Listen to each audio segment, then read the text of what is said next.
There are certain movies that I didn't enjoy when they originally came out, but eventually they grew on me, and Dead Silence is definitely one of those movies. Dead Silence came out in 2007. It was directed by James Wan and written by Lee Winnell. The stars are Ryan Quaton, Amber Valletta, and Donnie Wahlberg. Ryan Quaton is most known for True Blood, Amber Valletta is most known for her work as a model, and Donnie Wahlberg is most known for being a new kid on the block. Trigger warnings for ventriloquist dummies, because I am also kind of creeped out by them, to be honest. I think the reason that I struggled with this movie when it originally came out was that the only other thing that I had seen from James Wan and Lee Winnell was Saw. This is not Saw. This is very different from Saw. That is obviously okay. I can definitely see the line between Saw and Malignant with this movie, which was pretty cool now, in retrospect. The movie opens with a cute couple discussing what they're going to be having for dinner that night. Jamie has been working to fix the sink, something that he had promised he would do so that they could have dinner, but Lisa just wants food and makes the genius decision to send him out to go get some Chinese food. I would also jump on that opportunity, so I understand that train of thought. But they're interrupted by a knock on the door and an enormous box being left there. Upon popping open the box, they are greeted with the sight of a ventriloquist dummy. Lisa is reminded of a rhyme from their childhood, and there are actually two versions. The first version, which is the movie version, is "Beware the stare of Mary Shaw, she had no children, only dolls, and if you see her in your dreams, be sure you never ever scream." But when I was watching the trailer, there was a different version. This one starts out the same, with "Beware the stare of Mary Shaw, she had no children, only dolls," but then it goes, "And if you see her, do not scream, she'll rip your tongue out at the seam." That is a way bigger spoiler than the trailer should have been revealing. They seem surprisingly okay with this random gift, but Jamie goes to go get their Chinese food, and while he's gone, we discover something very interesting about Lisa. And that is that she is pregnant. And she's excited about it, and in a silly, goofy mood as she sets up a jump scare for when Jamie comes back.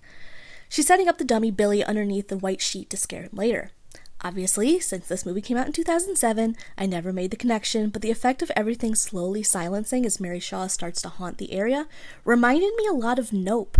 But instead of just the electronics being powered off, everything in the apartment went silent. I personally associate James Wan with the loud, shocking noise that comes with something scary happening. I'm thinking Insidious. He is excellent at the effective jump scare, so I found it really interesting how silence was such a heavy part of building the tension in this movie. When she notices the silence, she gets murdered by the dummy. She only gets pulled underneath the sheet after she screams. I'm not sure why Mary plays with silence in her dramatic revenge plot. Everything else, makes sense considering how she died. In a convoluted way, I'm sure this does make sense. And it works because it is frightening to have everything around you so quiet, and it does add tension, so I really can't complain that much. When Jamie comes back, the apartment is very loud. The tea kettle's going off, there is music playing, and he turns some of this stuff off, and when he does, he hears Lisa talking, calling out to him, which is impressive considering she's dead and missing her tongue. He calls the police after he finds her body. Everyone immediately suspected Jamie because, well, that's her husband. Detective Lipton is up his ass the entire movie with how convinced he is that Jamie killed Lisa. When he is released, he returns to the apartment to take a closer look at the dummy that had been sent. He rips the velvet lining of the box and discovers Mary Shaw written on the inside. The rhyme is suddenly sounding a lot more like something that he should be worried about. Jamie needs to go back to Raven's Fair either way, but he's going with more of a purpose than burying his wife. He needs to go see his father and try to get to the bottom of why he was sent the dummy. There's also this small suspicion that his father might have sent it to him to try and force him to return to the town. In the time that Jamie has been not there, quite a few things have happened to his father. One, he's had a stroke, which has left him in a wheelchair, and two, he's gotten remarried, and his new trophy wife is named Ella. Regardless of the state of his father, or if he wants to repair the relationship, Jamie isn't that interested in what he has to say. He just wants to learn more about Mary Shaw, and he doesn't get that information out of his father yet. So we're going to have to wait a little bit longer to get to her plotline. Which, it's not that bad. We actually need more female, horror villains, personally, in my opinion. The next morning, after an uncomfortable sleep with some creepy stuff going on, he goes to the funeral home. Marion is an older woman that is suffering from dementia. Her husband, Henry, runs the funeral home that is currently taking care of Lisa. They have a very interesting relationship, and you just kind of feel bad for them at the end. In the morgue, Henry takes a picture of Lisa's mutilated face. He doesn't seem shocked by her missing tongue and looking honestly pretty horrifying. We get the hint of Henry knowing more, but not quite enough yet. The funeral occurs at some point in this movie. It was honestly not that big of a deal. It's sort of a side plot at this point. That night, Jamie goes to the cemetery to try and bury Billy, the dummy. And I'm assuming it's because he, A, thought it would break the curse, and B, just didn't want to have the dummy anymore.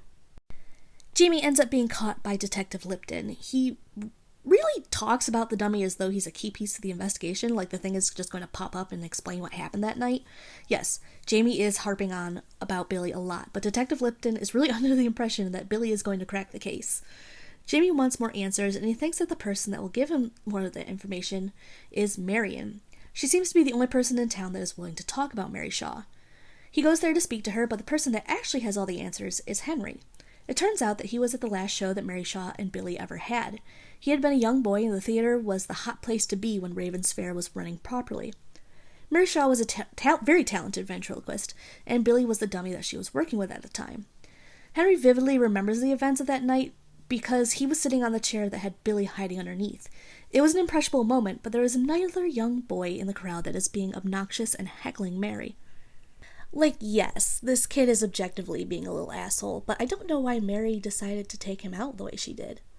If anything, I thought that she ended up doing a good job where it looked as though they were arguing. It was impressive for a ventriloquist, but of course it also implies to us that this isn't the whole story, that maybe Billy has abilities. To the movie's credit, it does try to paint Mary as a victim initially. A horrible thing had been done to her, but she didn't do anything wrong, except that she did, because she did turn that kid into a dummy. I think they should have kept her as an innocent victim that was seeking revenge. Henry's story doesn't end there because he inherited the funeral home from his father.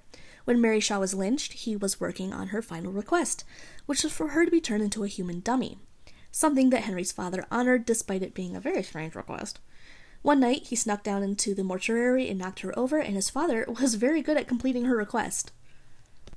A lot of things are confirmed to us when Jamie goes to, I guess, the place that Mary Shaw had lived. He finds some clippings from the newspaper that make it clear to us, although not explicitly stated yet, that she was guilty of what she was killed for. The boy that also went missing was Jamie's uncle, or I think something like that. So he goes back home to try and get more answers, but there's a call from Henry that comes through while he's talking to Ella, and Detective Lipton pops up. We know that it isn't Henry because he has been killed by Mary when he went underneath the house to save Marion. Except Marion wasn't there, Mary was, and Mary didn't forget Henry either. Detective Lipton is in the mood for some answers because things are getting really weird. He's followed him to the old theater, and it's creepy. In his upsettedness, he tosses one of the dolls, which causes a curtain to fall. The enormous glass case that had been empty, but now is filled with all the dummies that had gone missing from the cemetery. The body of the boy is also found. He's been partially mummified, but he's also certainly another dummy. There's a scene that freaked me out when I first saw it. It has all the dummies' heads turning to look at them. It's unsettling, especially when their gaze is on a clown dummy that is being controlled by Mary. Detective Lipton gets got, and I'm not entirely sure why Mary decided to take him, considering he had absolutely nothing to do with Raven's Fair. I'm assuming it's just because he got in the way.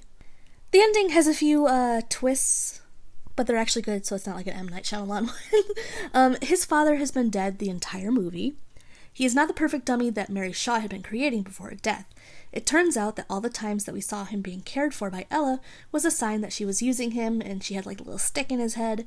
Ella is the perfect dummy that Mary Shaw wanted to make, and Mary has been puppeteering everything that has happened. Leigh Whannell did not like this movie, which I don't know if is entirely fair. Maybe it grew on him after time. This isn't the worst movie. It's not even the worst dummy media, and there are plenty of pretty scary moments in the movie. The music is brilliant from the very beginning. There's just this really generally unsettling feeling. I really liked the old theater house setting.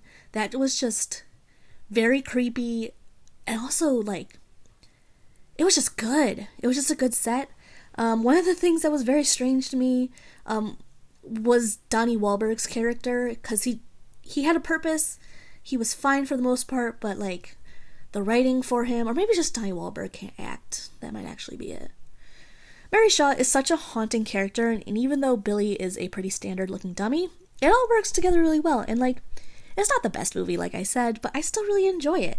And, yeah, it's not great. The main character and Donnie Wahlberg aren't very good actors, but it works for being a little spooky movie.